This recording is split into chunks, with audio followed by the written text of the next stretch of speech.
Assalamualaikum warahmatullahi ta'ala wabarakatuh. Alhamdulillah, qulil hamdulillahi rabbil alamin. Innal hamda Allahumma sholli wa sallim wa barik ala sayyidina Muhammad wa ala ali sayyidina Muhammad. Allahumma hamdan katsiran tayyiban mubarakan fih ala kulli hal. Pertama-tama yang paling utama, marilah kita selalu panjatkan puji syukur kehadirat Allah Subhanahu wa taala yang telah memberikan kenikmatan kesehatan kepada kita semua di masa pandemi ya.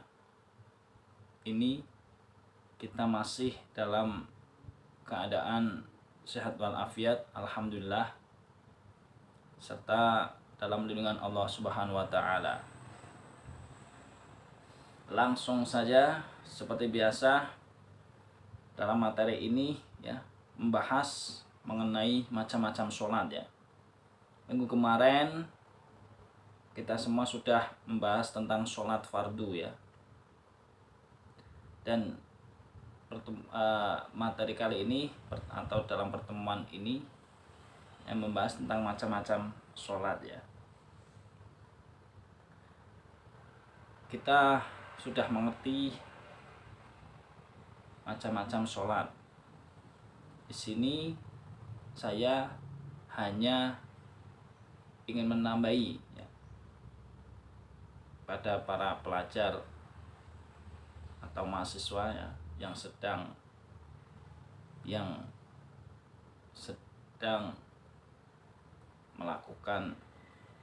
melaksanakan kegiatan akademisi ya, yaitu diskusi, presentasi, tanya jawab dan lain sebagainya. Di sini sekali lagi saya sifatnya hanya menambahi ya, bukan mengajari, bukan menggurui ya. Kita belajar bersama-sama ya. Walaupun masalah materi ini sebenarnya sudah selalu dibahas ya. Banyak para ustadz, para kiai, para mubalek, para guru-guru kita juga sudah menjelaskan ya. Ini kita ya mengingat-ingat kembali lah, mengulang-ulang kembali materi seperti ini, macam-macam sholatnya. Macam-macam sholat ada ya, kita tahu akan ada sholat wajib. Sholat wajib itu ya sholat 5 waktu, sholat Jumat, dan sholat jenazah ya. Kalau sholat Jumat kan itu ditakhfif ya, sama sholat jenazah ada keringanan di situ. Kalau sholat wajib itu wajib ya, yang fardu ain. Kemudian ada sholat sunnah ya. Nah, sholat sunnah di sini ada sholat sunnah muakkad, ada sholat sunnah ghairu muakkad ya.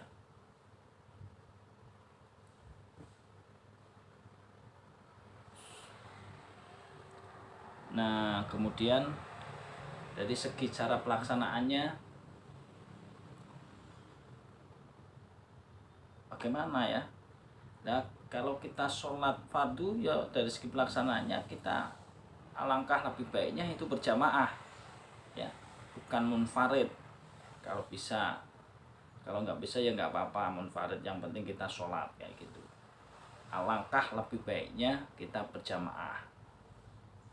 Munfarid itu alangkah lebih baiknya kalau dilaksanakan dalam sholat sunnah, itu yang lebih baik ya. Semua baik, semua dilakukan, jangan sampai meninggalkan sholat wajib, intinya kayak gitu. Kemarin dalil-dalilnya sudah banyak itu di Al-Quran, di Al-Hadis ya, pelajari kembali seperti itu. Saya akan menegaskan bahwa dalam melakukan sholat ya, sholat fardu, terutama sholat fardu ya, sekali lagi ketika kita melaksanakan sholat ya,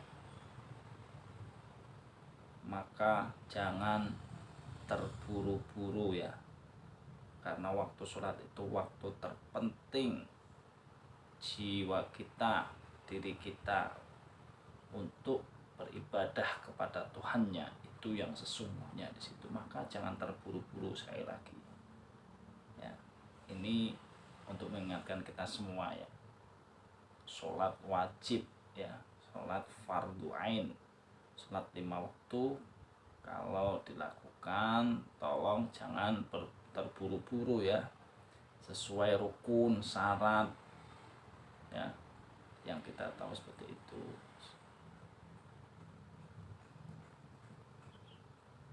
Nah, kemudian dari segi waktu atau penyebab dilaksanakannya ya, sholat Jumat ya di hari Jumat ya, kita yang berakal sehat kayak gitu. Kemudian ada sholat safar ya, sholat dalam perjalanan. Sholat safar kan kita bisa menjamak, jamak qashar, jamak takdim maupun jamak takhir ya, itu mendapatkan keringanan rukhsah ya, sholat safar. Kemudian sholat di 2 hari raya ya, yaitu Idul Fitri dan Idul Adha, itu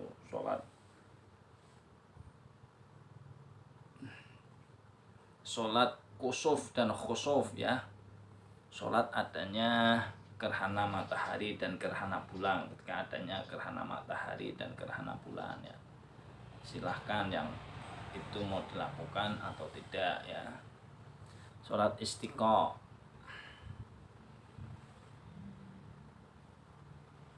ya, ketika musim kemarau panjang ingin meminta hujan, itu sholat istiqo ya.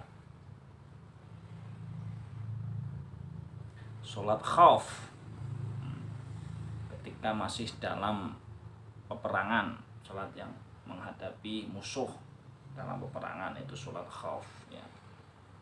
Sholat jenazah ya, ini fardu kifayah, diwajibkan bagi orang-orang mukmin ya untuk mensolati pada mayat sama mukmin ya, itulah sholat jenazah. Nah, mungkin itu mengenai pembagian ya, mengenai tata cara pelaksanaannya, waktunya seperti itu. Kemudian sholat jamaah dan keutamaannya ya, ya banyak sekali keutamaan sholat berjamaah ya. Ya bisa kita bersama-sama ya, nilai kesamaan, nilai persatuan di situ banyak sholat berjamaah itu yang nilai kedisiplinan ya, nilai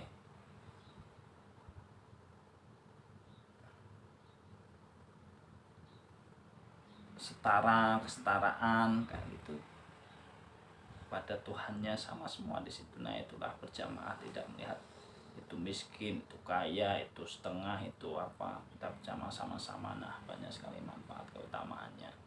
Lebih besar kalau dinilai pahalanya kan kita tahu lebih besar daripada sholat munfarid sendirian kayak gitu di dalam sholat wajib ya. Mungkin itu saja ya yang tambahan dari saya. Intinya, kesimpulannya, dari macam-macam sholat ya, yang terpenting kita selalu belajar ya, mempraktekkan apa yang kita tahu tentang materi tentang sholat ya, terutama sholat fardu jangan sampai kita tinggalkan ya. Kan kalau kita mungkin kebanyakan biasanya sholat subuh ya, saya pun sholat subuh terkadang kesiangan tapi tetap sholat ya, karena itu wajib. Kalau itu namanya kan sholat qadha, hanya qadha. Nah kayak itu pokoknya tetap sholat walaupun itu kamu jangan sampai meninggalkan sholat ya.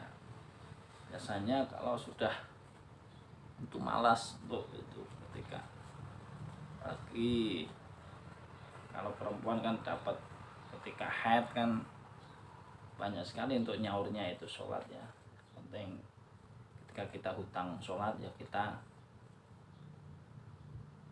melunasi hutang tersebut ya. Itu ya. Kemudian di dalam sholat bagi laki-laki ya, saya berharap ketika dalam sholat Jumat ya kita sebaik mungkin untuk ketika tidak berpergian kita sebaik mungkin untuk melakukan sholat Jumat. Jangan sering-sering meninggalkan sholat Jumat kayak gitu ya.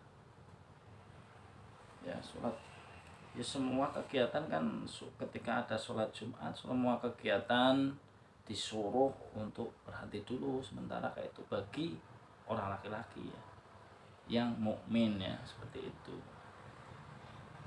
ya. Hadis suratnya kan ada, surat Al-Jum'ah ya ayat 9 itu kan, ya ayyuhalladzina amanu idza nudiya lis-sholati mi yaumil jum'ati fas'au ila dzikrillahi wa darul bai' dzalikum khairul lakum in kuntum ta'lamun. Kan kayak gitu ya. Hai orang-orang yang beriman, apabila telah diseru untuk melaksanakan sholat pada hari Jumat, maka bersegeralah untuk mengingat Allah dan tinggalkanlah jual beli. Nah disuruh untuk intinya tinggalkanlah jual beli, berarti bukan jual beli aja, aktivitas apapun bagi seorang laki-laki ya. Kalau orang perempuan kan tidak diwajibkan untuk sholat Jumat.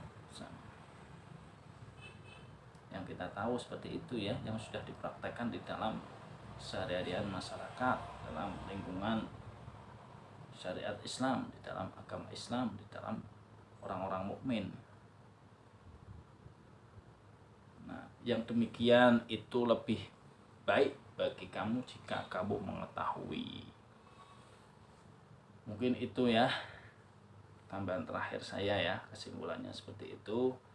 Oleh karena itu kurang lebihnya sekali lagi saya mohon maaf atas semua yang sedikit tambahan dari saya. Saya akhiri, akhirul kalam. Wassalamualaikum warahmatullahi wabarakatuh.